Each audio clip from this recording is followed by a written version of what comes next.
우리 은혜 받으실 하나님의 말씀은 로마서 9장 1절에서 5절의 말씀입니다.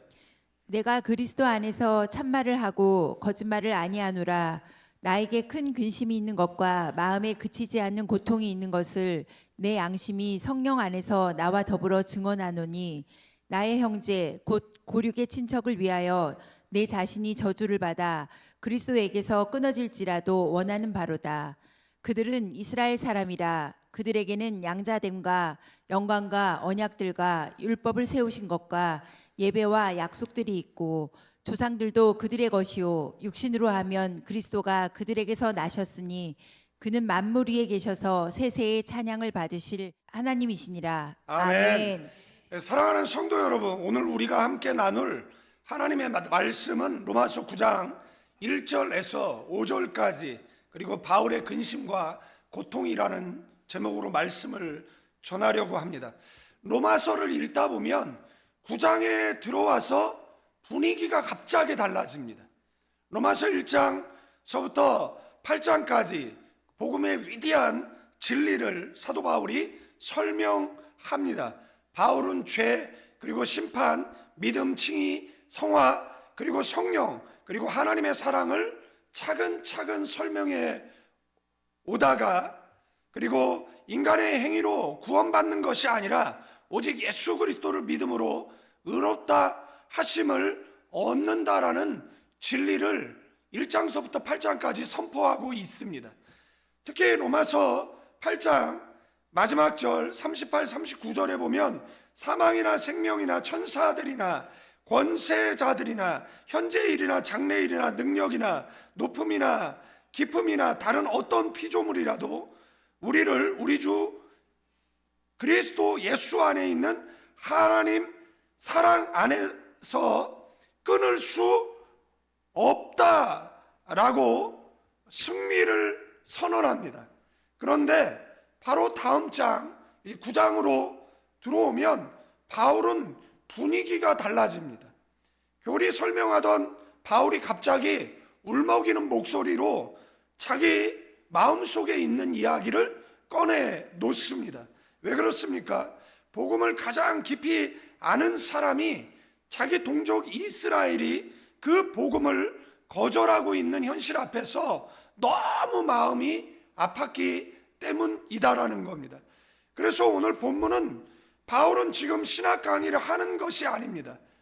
지금 그는 찢어진 마음으로 말하고 있는 것이다라는 거예요. 복음을 안다라는 것은 단지 교리를 아는 것이 아닙니다. 복음을 안다라는 것은 아직도 그 복음을 거절하는 사람들 때문에 마음이 아픈 것인 줄로 믿습니다. 오늘 본문은 우리에게 한 가지 중요한 질문을 던지고 있어요. 나는 과연 누구를 위해 마음 아파하고 있는가? 나는 정말 영혼을 위해서 울어본 적이 있는가라는 질문을 1절에서 5절 말씀이 그 시대에, 그리고 이 시대를 살아가는 저와 여러분에게 화두로 던지고 있다라는 것. 우리 1절 2절 다 같이 합독할까요? 내가 그리스도 안에서 참말하고 거짓말을 아니하노라. 나에게 큰 근심이 있는 것과 마음에 그치지 않는 고통이 있는 것을 내 양심이 성령 안에서 나와 더불어 증언하노니. 바울은 아주 강한 표현으로 말을 시작해요. 내가 그리스도 안에서 참말을 한다. 거짓말이 아니라는 겁니다. 왜 이렇게 말할까요? 지금 바울이 하는 말이 과장이나 감정적인 표현이 아니라는 거예요. 지금 자기 마음속에 있는 고통이 꾸며낸 감정이 아니라는 겁니다. 여기서 그리스도 안에서라는 표현이 나와요. 엔크리스토라는 이 바울이 쓴 서신서에 160번 정도 나오는 바울 신학에 있어서 매우 중요한 표현이다라는 거예요. 이 말은 단순히 예수님 이름으로 말한다 이런 뜻이 아니에요. 그리스도와 연합된 사람으로서, 그리스도의 임재 안에서, 그리스도 시선 아래서 말한다라는 뜻을 가지고 있다라는 겁니다. 다시 말하면 이것의 의미는 나는 지금 사람 앞에 감정적으로 말하는 것이 아닙니다. 나는 주님 앞에서 진실을 말하고 있습니다라는 거예요. 사실 인간은 거짓말을 아주 쉽게 합니다. 성경은 마귀를 거짓의 아비라고 말해요. 그래서 그의 자식들은 아비 닮아서 거짓말을 숨쉬듯이 물 마시듯이 한다라는 거예요. 그래서 사람들은 참말을 하려고 노력하지만 참말보다 거짓말 하기가 훨씬 쉽다라는 거예요. 여러분들 아이들은요, 태어날 때부터 가르치지도 않았는데 거짓말을 합니다. 가르치지도 않았는데 폭력적이에요. 가르치지도 않았는데 다른 아이를 왕따를 시켜요. 그래서 우리가 교육을 해요. 어떻게 해요?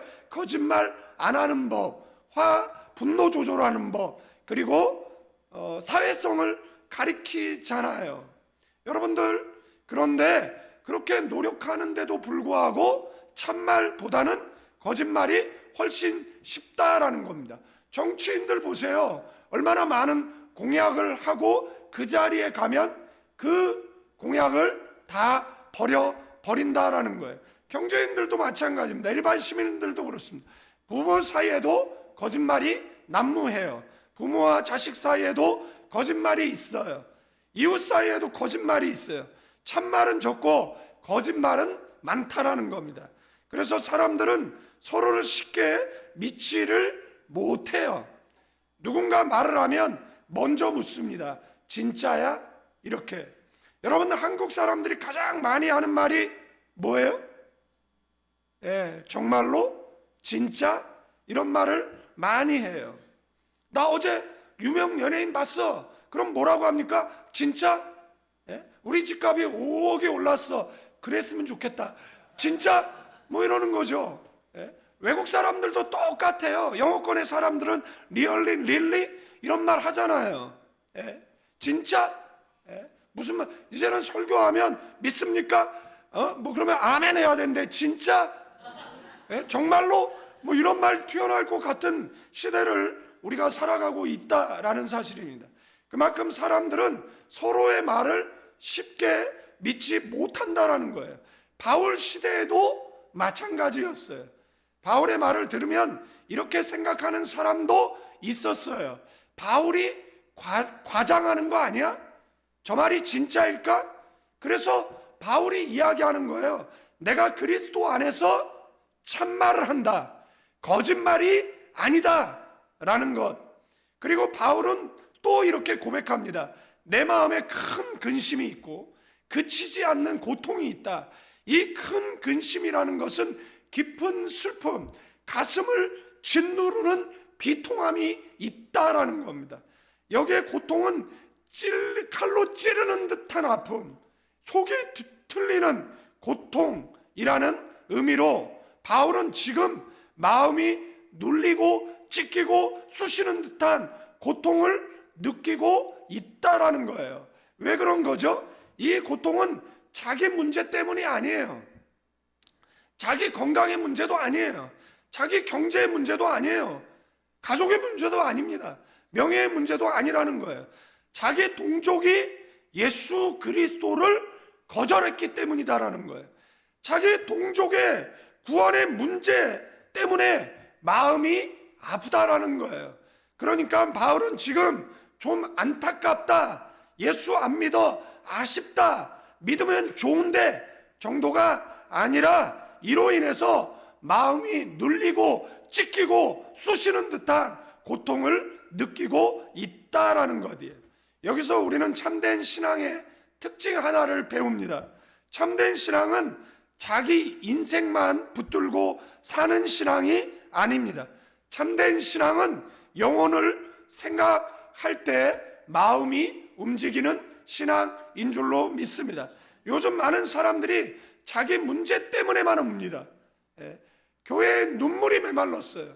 요즘 교회 응답이 안 된대요. 요즘 새벽기도 나가서 기도하고 철야 가서 기도해도 응답이 안 되니까 사람들이 새벽기도 안 가고 철야를 안 간대요. 심지어 교회도 안 간다라는 겁니다. 여러분들, 뭐가 문제죠? 하나님은 어제나 오늘이나 동일하신데 과거에 응답하셨는데 왜 요즘은 응답이 안 된다라고 이야기를 하는 소리가 들릴까요? 문제 앞에 여러분들 울지 않습니다. 문제 앞에 응답돼도 좋고 안 되면 말고 이런 태도를 갖고 있는 거예요. 옛날에는 사생결단하며 기도했습니다. 고래 땡감을 지르며 기도했고 금식하며 기도했고 작정하며 기도했어요. 그래서 응답이 안 될래야 안 될 수가 없었어요. 여러분들 사업이 안 되면 울어요. 건강이 안 좋으면 울어요. 자존심 상하면 울어요. 손해봤다라고 웁니다. 그런데 누군가 예수 없이 죽어간다라는 사실 때문에 울어본 적이 별로 없다라는 겁니다. 그게 오늘 우리 시대의 영적인 무감각이라고 할 수 있다라는 것. 사랑하는 성도 여러분, 세상 근심은 사람을 무너뜨립니다. 그러나 거룩한 근심은 사람을 깨우는 줄로 믿습니다.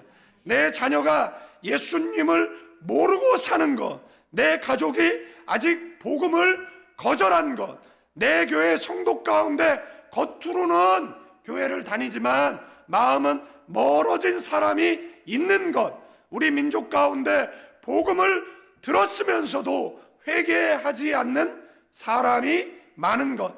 팬데믹 3년이라는 시간 동안에 15,000교회가 문 닫고 200만이 교회를 떠났다라는 것, 이것 때문에 가슴이 아파야 하는 게 정상인 줄로 믿습니다.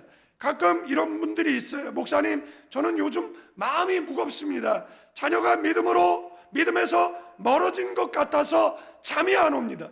그런데 그게 꼭 나쁜 것이 아닙니다. 그 마음 때문에 더 기도하게 되고 더 무릎 꿇게 되고 더 회개하게 된다면 그것은 성령께서 주시는 거룩한 부담인 줄로 믿습니다. 반대로 우리 집에가 교회 안 가도 뭐 어쩔 수 없죠. 남편이 예수 안 믿어도 각자 사는 거죠. 성도가 세상으로 빠져도 자기 선택이죠. 이렇게 무감각해져 버리면 그것 이미 영적 감각이 무뎌진 것이다라는 겁니다.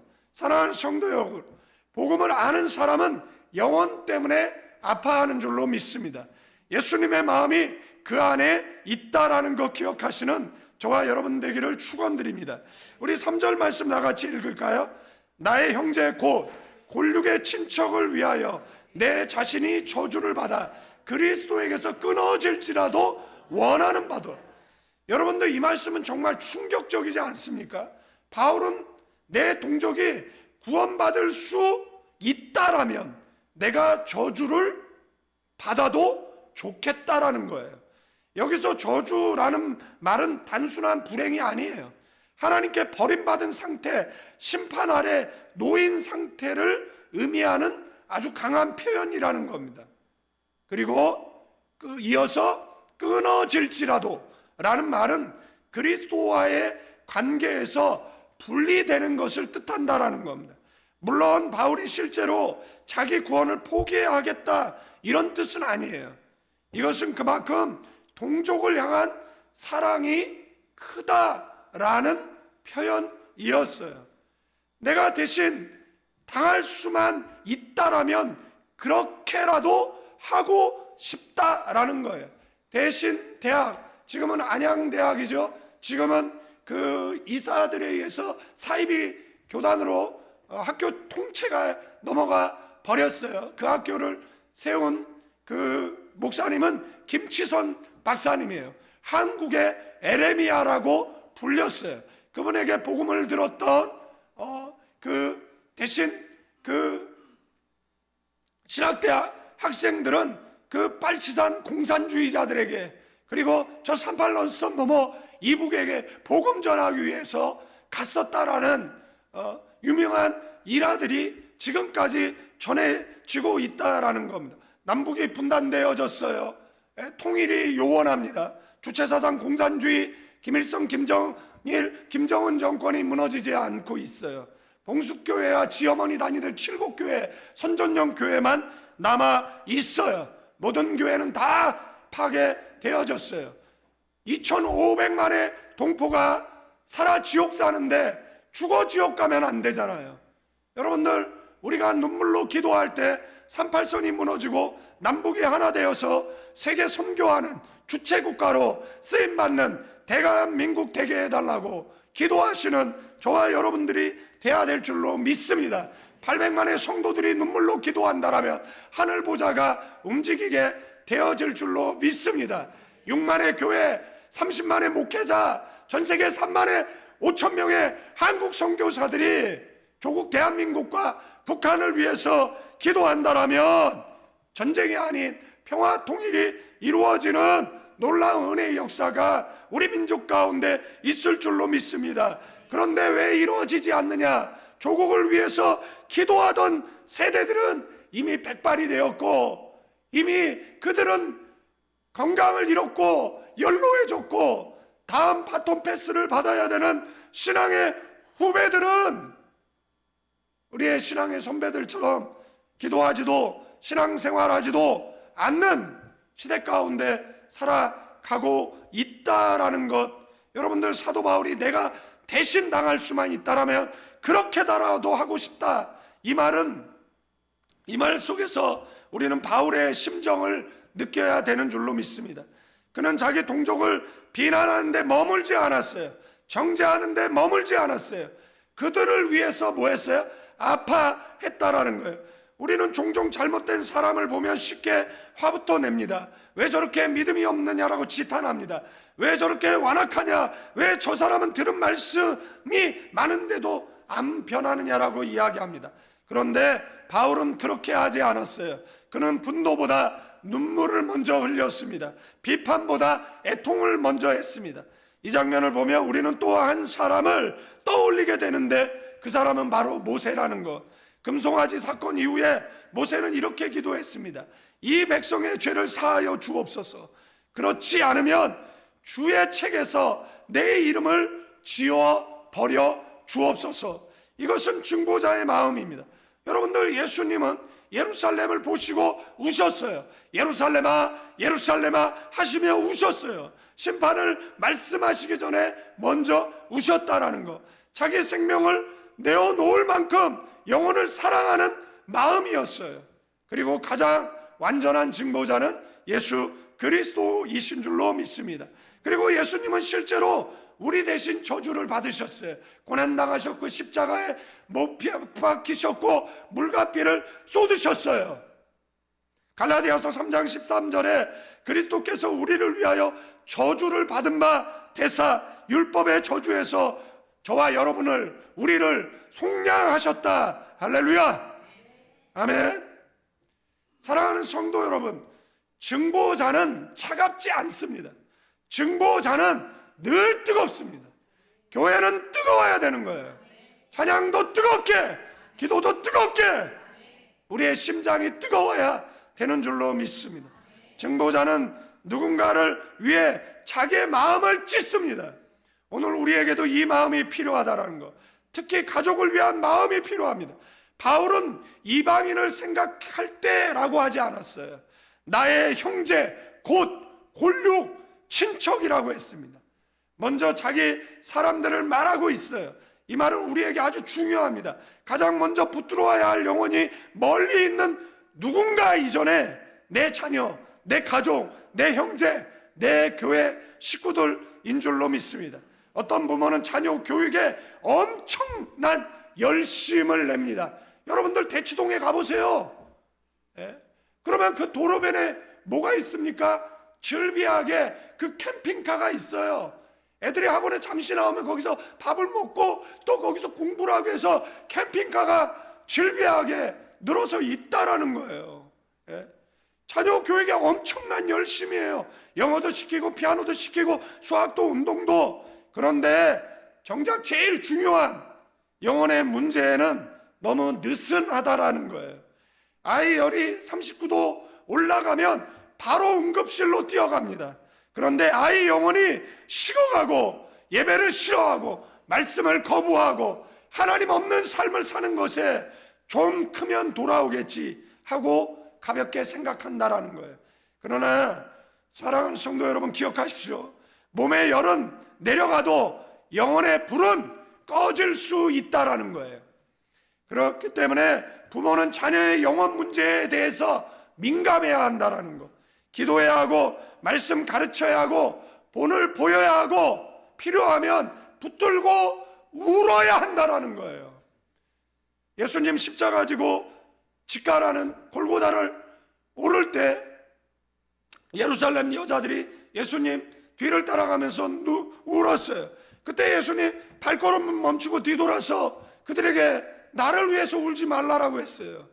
네 자신과 너희 자녀를 위해서 울라라고 말씀했어요. 여러분들, 자녀의 탈선은 부모의 눈물이 메말라섰기 때문입니다. 여러분들, 교회의 부국강병이 사라지는 것은 교회의 눈물이 메말라서라는 겁니다. 정치가 잘못되는 것은 다 교회가 눈물로 기도하지 않아서라는 것을 기억하셔야 되는 줄로 믿습니다. 바울은 그 예수님의 마음을 닮은 사람, 닮아가고 있는 사람, 저와 여러분도 예수님의 마음을 닮은 사람, 바울을 닮아가는 저와 여러분들 되어지기를 주님의 이름으로 축원드립니다. 바울의 사랑은 추상적인 사랑이 아니었어요. 그는 실제로 자기를 내어줄 만큼 사랑했어요. 우리도 누군가를 사랑한다라면 말로 사랑한다라고 하지 말고 시간 내서 기도하고 눈물 흘리며 간구하고 복음을 말해주고 끝까지 포기하지 말아야 되는 줄로 믿습니다. 우리 4절 5절 다 같이 읽습니다. 시작. 그들은 이스라엘 사람이라 그들에게는 양자됨과 예배와 약속들이 있고 조상들도 그들의 것이요 육신으로 하면 그리스도가 그들에게서 나셨으니 그는 만물 위에 계셔서 세세의 찬양을 받으실 하나님이시니라. 아멘. 바울은 지금 이스라엘을 욕하는 것이 아니에요. 오히려 반대로 그들이 얼마나 큰 특권을 받은 백성인지를 열거하고 있는 것이에요. 그들이 어떤 특권이 있어요? 양자되었어요. 영광, 언약, 율법, 예배, 약속, 조상들도 그의 것, 육신으로 하면 그리스도가 그들에게 나셨다. 여러분들, 이스라엘 사람들은 이런 8개의 특권을 가지고 있었고 누리고 있었다라는 거예요. 그들이 얼마나 큰 특권을 받은 백성인지를 지금 8가지로 열거하고 있는 거예요. 간단하게 살펴보면 양자됨, 직역하면 아들로 세워진, 아들의 자리에 두심. 우리가 누구라고요? 하나님의 아들이에요. 누가 건들면 속으로 넌 죽었어. 야, 건들 사람이 없어 목사를 건드냐? 야, 건들 게 없어서 교회를 건드냐? 야, 건들 게 없어 성도를 건드냐?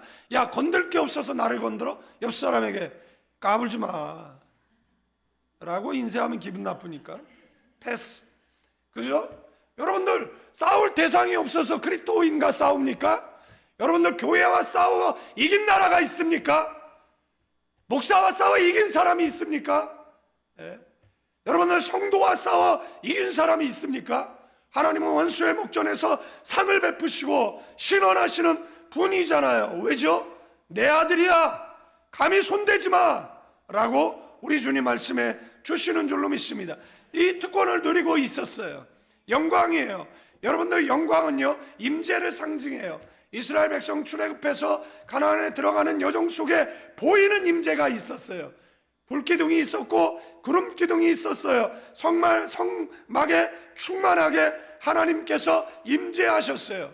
그래서 여기에 영광은 성전의 영광을 떠올리게 되는 거예요. 그러니까 이스라엘 사람들은 하나님의 무엇을? 임재를 경험한, 아멘, 민족이라는 거예요.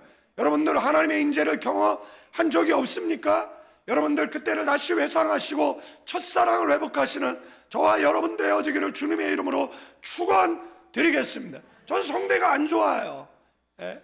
그죠? 그래서 저는 이렇게 소리내서 설교하는 게 힘이 들 수 있어요. 그래도 왜 설교 소리내서 해요? 하는 이유는 뭐냐면 열정이 식어질까봐, 교회 불이 꺼질까봐. 아멘. 성령의 불타는 교회, 가나안 교회. 제가 금요철 할 때 통성기도 하잖아요. 그러면은 내 목소리 조금만 이 물 마시려고 꼴딱 하면 기도가 줄어들어. 그러니까 다리도 아픈데 서가지고 계속 1시간 동안 기도해야 되는 거야. 지들은 앉아서 기도하고 나는 서서 기도하고. 이게 뭐 구약시대처럼 설교자는 앉아서 설교하고 회중은 서서 설교를 듣는 이렇게 돼야 되는데 이게 거꾸로 돼가지고 그러면 하루에 한 3시간 서 있어야 되는 거예요. 설교 시간에 한 2시간씩 이렇게 서 있어야 되는 것이잖아요. 세 번째는 뭐죠? 언약이에요. 아브라함과 약속하셨고 모세와 약속하셨고 다윗과 약속하셨어요. 하나님께서 직접 관계를 맺으신 백성, 그 백성이 누구예요? 이스라엘이에요. 율법도 받았어요. 그들은 자신들에게 율법이 있기 때문에 우리는 구원받는 나라는 그런 착각들을 하고 있었어요. 예배, 제사도 그들이 맡았어요. 그들은 제사장 민족이에요. 남을 씻기는 민족이잖아요. 무엇을 통해서? 예배를 통해서. 그 당시에 예배는 누구만이 집례할 수 있어요? 레위인만이 집례할 수 있었던 것이잖아요. 약속도 받았어요. 조상도 그들의 것이에요. 무엇보다도 육신으로는 그리스도께서 그들에게 나셨다. 여러분들, 예수님은 어느 민족에서? 이스라엘 어느 지파에서? 유다 지파에서. 아멘. 그러니까 얼마나 많은 특권을 누리고 있는 민족이에요. 이스라엘은 엄청난 은혜를 받은 민족이에요. 그런데 문제가 뭐죠? 그렇게 큰 특권을 받았던 그들이 메시아를 거절해 버렸어요. 그래서 바울이 마음이 찢어지는 것 같은 거예요. 여기서 우리는 중요한 교훈을 얻을 수 있습니다. 특권이 자동으로 믿음을 만들지는 않습니다. 은혜의 환경 속에 있다라고 해서 자동으로 구원받는 것은 아닙니다. 교회에 오래 다녔다라고 자동으로 믿음이 생기는 것이 아닙니다. 성경을 많이 들었다라고 자동으로 구원받는 것도 아닙니다. 신앙의 가정에서 태어났다라고 자동으로 믿음의 사람이 되는 것이 아니에요. 내 아버지가 선교사고 내 아버지가 목사고 내 아버지가 장로라고 해서 그가 자동으로 믿음의 사람이 되는 것은 아니라는 것. 목사의 자녀라고 장로의 자녀라고 모태신앙이라고 말씀을 많이 들었다고 자동으로 믿음의 사람이 되는 것은 아니다라는 거예요. 오히려 특권이 크면 책임도 크다라는 거. 빛을 많이 받은 사람은 더 큰 책임을 져야 된다라는 거. 오늘 우리도 마찬가지입니다. 우리는 예배를 알아요. 말씀을 듣고 찬송을 알고 기도를 알고 성경을 가까이 합니다. 이것은 엄청난 특권입니다. 그런데 이 특권을 누리기만 하고 믿음으로 반응하지 않으면 어떻게 됩니까? 이스라엘 사람처럼 된다라는 거예요. 그래서 오늘 본문은 우리에게 묻습니다. 너는 은혜의 자리에 오래 있었는데 정말 믿음으로 서 있느냐라고 묻는 거예요. 너는 예배를 드리는데 정말 하나님을 경외하느냐라고 묻는 겁니다. 너는 말씀을 듣는데 정말 순종하고 있느냐라고 묻는 거예요. 어떤 사람은 교회 안에서 평생을 보냅니다. 태어났는데 교회에서 태어나고 자랐는데 교회에서 자라고 세상을 동행할 때에도 그래서 찬송을 알고 성경을 알고 헌금도 하고 행사도 참여합니다. 그런데 마음은 여전히 세상을 향해 있습니다.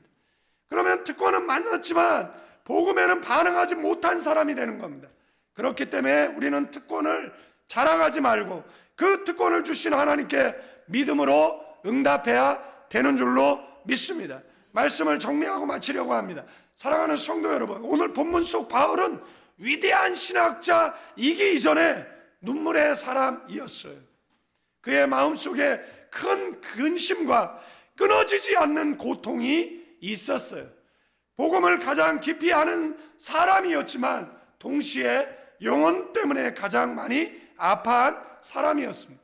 우리는 교회를 개척하고 3년이라는 시간이 지났어요. 나름의 부흥성장 발전이 있었어요.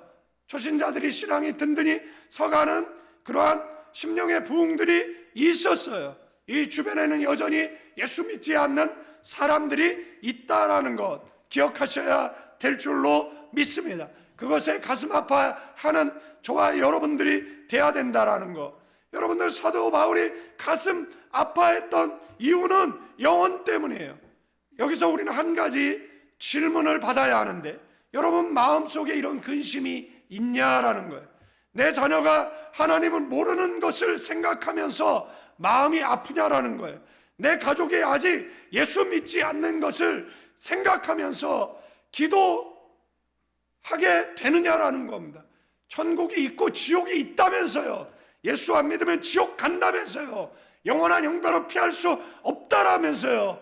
그런데 여전히 우리는 우리의 가족을 위해서 눈물 한 방울 흘리지 않고 있다라면 우리는 말로는 예수를 믿는데 마음으로 믿지 않고 있지는 않는 건지 한번 생각해 볼 필요가 있다라는 겁니다. 내 주변 사람들이 하나님 없이 살아가는 것을 보며 눈물이 나느냐라고 사도 바울은 묻고 있는 거예요. 사람은 자기 문제 때문에 쉽게 울지만 영혼 문제 때문에 잘 울지 않습니다. 그러나 복음을 아는 사람은 영혼 때문에 울게 되는 줄로 믿습니다. 바울이 그랬습니다. 예수님이 그랬습니다. 모세가 그랬습니다. 오늘 하나님께서 우리에게도 바울의 마음 조금이라도 주시기를. 아멘. 내 자녀를 위해 울고 싶습니다. 내 가족을 위해 기도하고 싶습니다. 내 민족을 위해 애통하고 싶습니다. 그런 마음이 우리에게 있게 하여 주옵소서라고. 복음을 아는 사람은 차가워질 수가 없습니다. 십자가를 아는 사람은 영혼 문제에 무감각할 수 없다라는 것. 천국을 믿는 사람은 지옥을 향해 가는 사람을 향해 침묵할 수 없다라는 것. 우리의 눈물을 통해 하나님께서 영혼을 살리는 역사를 이루실 것인 줄로 믿습니다. 그래서 내 자녀를 위해 울고 내 가족을 위해 기도하고 내 성도를 위해 중보하고 내 민족을 위해 가슴 아파하는 참된 복음의 사람들 되시기를 주님의 이름으로 축원드립니다. 이제는 우리 주 예수 그리스도의 은혜와 하나님 아버지의 크신 사랑과 성령님의 교통하심이 3월 둘째 주일을 기억하여 지키고 주의 사자를 통해서 주신 하나님의 말씀을 받고 성령님의 인도하심을 따라 교회와 가정과 자녀들과 민족을 위하여 믿음으로 우는 사람 되기로 작정한 모든 성도들 위해 가나안 교회 공동체 위에 나라와 민족 위에 필리핀 임마누엘 교회 위에 모든 선교사님들 위에 이제로부터 영원토록 함께 있을지어다. 아멘.